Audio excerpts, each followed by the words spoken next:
የእግዚአብሔር ስጦታዎች ናቸው ብዬ አምናለሁ። ዕውቀት፣ ጥበብ፣ ማስተዋል የሱ ስጦታዎች ናቸው። በተለይ 7 ሀብታት አሉ።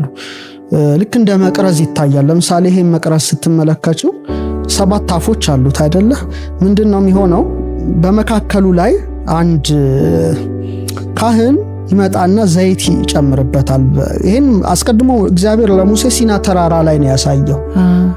በዚህ አምሳል ስራ ብሎት ይሰራዋልና ስንት ነው? 7 ብራንች ነው ያለው። በጣም ወሳኝ ጉዳይ ነው እና እዚህ ውስጥ ይሄ ክፍት ነው እንደምታዩ። ይሄ ደግሞ በዚህ ይገናኛል እና ዘይቱ በዚህ ውስጥ አይጨመርም፣ በዚህ ውስጥ ነው የሚጨመረው። ወዴት ይከፋፈላል? ወደዚህ እየመጣ ሁሉም በብርሃን ይጥለቀለቃል ነው። መጨረሻው ላይ ብርሃን ይሆናል ነው። ምንድነው እነዚህ ነገሮችን ስንመለከት በእኛ ሰው ራሱ መቅረዝ ነው። 7 ብራንች ያለው መቅረዝ ነው።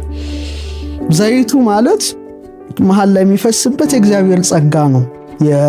የምክር ጸጋ፣ የማስተዋል ጸጋ፣ እግዚአብሔርን የመፍራት ጸጋ፣ የእውቀት ጸጋ፣ ብዙ 7 ጸጋዎች አሉ። ስለዚህ ሰው ሲጸልይ እጁን ያነሳል። ልክ እንደዚህ መቅረዝ ነው። ለምሳሌ ይሄ መቅረዝ ተመልካቹ እጁን አነሳ ነው። መሃሉ ሴንተሩ ነው። ስለዚህ እንደዚህ ስናነሳ በእኛ በቀመሩ ትምህርት ፊደል ሃንስራ ይባላል። ሲሰራ እንደዚህ 7 ነገሮች ነው የሚተባበሩት። አንድ ይሄ መትከፍ ይባላል ወይም ትከሻን በለው። ይሄ ኩርና ይባላል። ክርን ይሄ መዳፍ ነው፣ ራህ ይባላል። ከዚህ ጀምሮ እስከዚህ ድረስ፣ ከዚህ ጀምሮ እስከዚህ ድረስ፣ ከዚህ ጀምሮ እስከዚህ ድረስ 6 ነገሮች ይተባበራሉ። ከትከሻ እስከ ክርን፣ ከክርን እስከ መዳፍ 1 2 3፣ ከዚህም 1 2 3 እጁን 6 ነገሮች ይዘረጋ።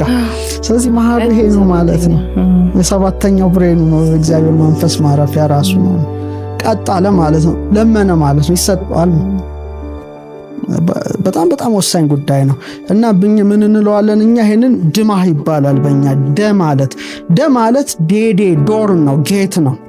ምሳሌ አንቺ ልጆች ስትወልጂ ስታያቸው እዚች ጋር የሆነች ሰርክል ነገር ታያለሽ። ሚልክዌ ጋላክሲ አይነት ጥምዝ ጸጉራችሁ እዚች ጋር ሴንተር ከፍ ስንል ትጠፋል። በእኛ በደ ነው የምንገልጻት።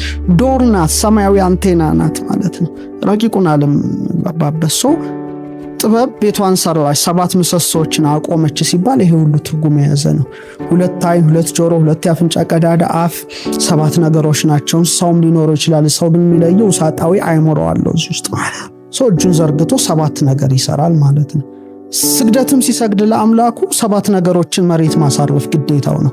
2 እጁ፣ 2 ጉልበቱ፣ 2 እግሩ፣ 6 ግንባሩ ይነካል ማለት ነው። 7 ማለት ነው። እነዚህን ሁሉ ጸጋዎች ይቀበላል። ስለዚህ ስጋዊ ዕውቀት አለ፣ መንፈሳዊ ዕውቀት አለ። ጥበብ ከፍተኛው ደረጃ ነው። ጥበብን፣ ዕውቀትን፣ ማስተዋልን እግዚአብሔር ይሰጣል። ምንም ችግር የለበትም። ዕውቀት ለምሳሌ የተለያየ ዕውቀት መረጃም ስብስብ ሊሆን ይችላል። የተለያየ መረጃ የሚሰጥ ለምሳሌ አሁን ዘመኑ ኤአይ ዘመን ነው አይደለ? አርቲፊሻል ኢንተለጀንስ ሰው ሰራሽ አስተውሎት የተተካበት ነው። ኤአዩ በጣም በከፍተኛ ሁኔታ አሁን ብዙ ነገር የዕውቀት ክምችት ከሆነ ጥበብ ሌላ ጉዳይ ነው። የጥበብ ሀገር ወዴት ነው ይላል፣ ማደሪያ ወዴት ነውና ምንድነው የጥበብ መጀመሪያ እግዚአብሔርን መፍራት ነው ይላልና እግዚአብሔርን ፈርተሽ የምታገኙ ትልቅ መለኮታዊ ስጦታ ነው። እና አሁን ዘመኑ የዕውቀት ዘመን በጣም ያበቃ ይመስለኛል በእኔ እይታ ነው። ምክንያቱም ነገሮች በእኛ ትምህርት በዚህ በከዋክብቱ ሰፊ ትምህርት አሁን ያለንበት ዘመን የነፋስ ዘመን ነው። ነፋስን 4ቱ ባህሪያተ ሥጋ እሳት፣ መሬት፣ ውሃ፣ ነፋስ፣ እሳት የሚሰለጥኑበት ጊዜ አለ ነው። ምሳሌ አዳም የነበረበት የ1000 ዓመት የመሬት ዘመን ነበረ። ቀጥሎ ውሃ ይተካል፣ የኖህ ዘመን ይሆናል። 3ኛው ነፋስ ይተካል፣ እስራኤል ከግብጽ የሚወጡበት ዘመን ነው። እንደዚህ እያለ ቀጥሎ እሳት ይተካል፣ ቤተ መቅደሱ የሚቃጠልበት ዘመን ነው። እንዲህ እያለ ይመጣል ዘመኑ እና እኛ አሁን ያለንበት በእኛ የነፋስ ዘመን ነው። ነፋስ ማለት ስፒድ ነው፣ ፍጥነት ነው። ነገሮች ሁሉ በጣም ይፈጥኑበት ዘመን ነው። ፍጥነት ነው፣ የነፋስ ይራ ነው ማለት ነው። ነፋስን መቋቋም የምትችይው በመሬት ነው። መሬት ማለት ጥብቀት፣ ጽናት ነው። ነፋስ በጣም ተወርሮ ሲመጣ መሬት ነው እና አሁን ከመሬት ጋር ያለን ግንኙነት ጥብቀትና ጽናት ከሌለሽ ይሄ ዓለም የመረጃው ፍሰት ናላሽን አዙሮ ክሬዚ ነው የሚያደርግሽ። ከሽቡሹ ፍጥነቱ እዚህ ሰማያለሽ እና ግራውንድ ከሌለሽ አለቀልሽ ነው። በመረጃ ብዛት ብሬንሽ ይሰክራል ነው። በዚህ ኢራ ላይ ሰዎች ምን ይመከራሉ? ኤክሰስ ኤሌክትሮን ፕሉቶን ውስጣቸው እየገባ ስለሆነ መሬት በባዶ እግራቸው መሬት ለ20 ደቂቃ ወክ ማድረግ፣ መቀስቀስ ካልቻሉ 5G 6G እያለ ይጨምራል ነገሩ። ኤክሰስ ፕሉቶን ነው ህዋው ላይ እና ውስጣችን ይገባል እና በጣም እንጎዳለን። ፍሪ ቻርጅ ኤሌክትሮን አላት ምድር፣ በባዶ እግር ወክ ማድረግ፣ ከተፈጥሮ ጋር ትንሽ ስክነት፣ ያ ማለት ወደ ጥበብ ትሻገሪያለሽ። ጥበብ ላይ ከደረሽ ማለት እውቀት ከታች ነው የሚመላለሰው ነው። የሚያልፍ ወጀብን ዝም ብለሽ ዳር ሆነሽ እንደመመልከት ነው፣ ወይም በአውሮፕላን እየሄድሽ ወደ ታች እንደመመልከት ነው። እና እኔ የእውቀት ኢራ I don't think so ከዚህ በኋላ በሰው ሰራሽ ነገሮች ነው እየተተካ የሚሄደው እና ሰዎች ትልቁን ጥበብ እግዚአብሔር መያዝ ካልቻሉ በጣም ይጎዳሉ። ጥቂት ጊዜ በኋላ የምናየው ነገር በጣም ሰፊ ጉዳይ እንደሚሆን እናውቃለን የሚል እምነት ነው ያለኝ። ሰው ትልቅ ነገር ነው። በጣም በብዙ ሚሊየንስ ሴል የተገነባ ነው። በጣም ክቡር ነገር ነው። ቀላል አይደለም። ግን በቀላሉ ሰዎች ያንን ማንነት ፊታቸው ላይ ሊያዩት ይችላሉ ነው። ብሩህነቱን ሙቀቱን ትቶ ብርሃኑ ፈጠራቸው ነው። ከዛ ከባቢ አየር አለ፣ ከዛ ውሃና መሬት አለ። ተፈጥሮ እኛ ፊት ላይ ያለ ነው። ፊትሽ ላይ ብትመለከቱ ሁለት አይን እንደ እሳት ይወከላል ማለት ነው። ምክንያቱም ለምሳሌ አይን ከብርሃን ጋር አይደለም ከማየት ጋር ስለዚህ ብርሃን እሳት ጋር ይወከላል። ከዛ አንፍ ይባላል፣ አፍንጫ አየር ጋር ይወከላል ማለት ነው። ይሄ ደግሞ ፈሳሽና ጠጣር ይወስዳል፣ አፍ ውሃና መሬትን ይወክላል ማለት ነው። እንደዚህም ባትወርጂ ፊትሽ ላይ ነጸብራቁ አለ ነው። ነጸብራቁ አለና ኮድ ናቸው። በእኛ ሰባቱ ከዋክብት ወይም ምንላቸው መገብተ ዕለታት ሄኖክ የሚላቸው አሉ።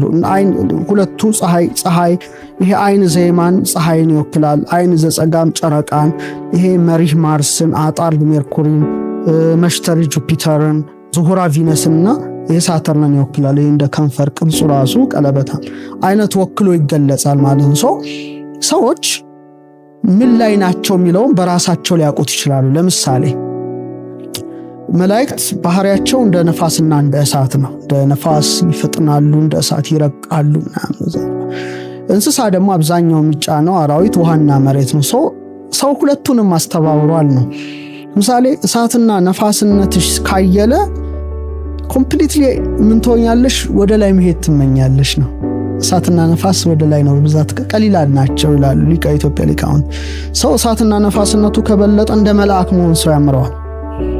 በቃ ተመስጦ ይወዳል፣ አምላክን ማመስገን ይወዳል። በቃ የሆነ ረቀቅ ወዳለው ውሃና መሬትነቱ ከከበደው ደግሞ ብላ ጠጣ ተኛ፣ ከዛ ውጭ ሊያስብ አይችልም እና እየተሸናነፈ ይኖራል ነው። ነፍሱ ከሞተ በኋላ ወዴት እንደሚሄድ በራሱ ሰውነት ውስጥ ያውቃል ነው። የኢትዮጵያ ዕውቀት ነው። እሳትና ነፋስ ከላይ ናቸው፣ ውሃና መሬት ከታች ናቸው። ነፋስና እሳትነቱ ማለትም የመላእካዊ ኩነትነቱ አመዝኖ ከኖረ ሲሞትም ነፍሱ ወደ ላይኛው ዓለም ነው የምትሄደው፣ አፐር ወርልድ ነው። ውሃውና መሬትነቱ ከብዶት ምድር ላይ ከኖረ ወደ ታችኛው ዓለም ነው፣ አንደር ወርልድ ነው፣ ወደ ሲኦል እንደማለት ነው። ያውቀዋል ኤግዛክትሊ የትራንሴንድ ነው። በምድር ላይ ይሄኛው ከበለጠ እኮ ሚስ የምታረጊው ላይኛውን ዓለም ነው፣ የምትኖሪውም ለላይኛው ዓለም ነው። ይሄኛው ግን ሽግግር ነው። ለምሳሌ አሁን ቅዱስ ጳውሎስ እኔ ከክርስቶስ ጋር ልኖር እናፍቃለሁ ይላል። ከሁሉም ይሻለያ ነው። ስለዚህ የምታውቂው ዓለም ላይ ነው የምትሄጂው።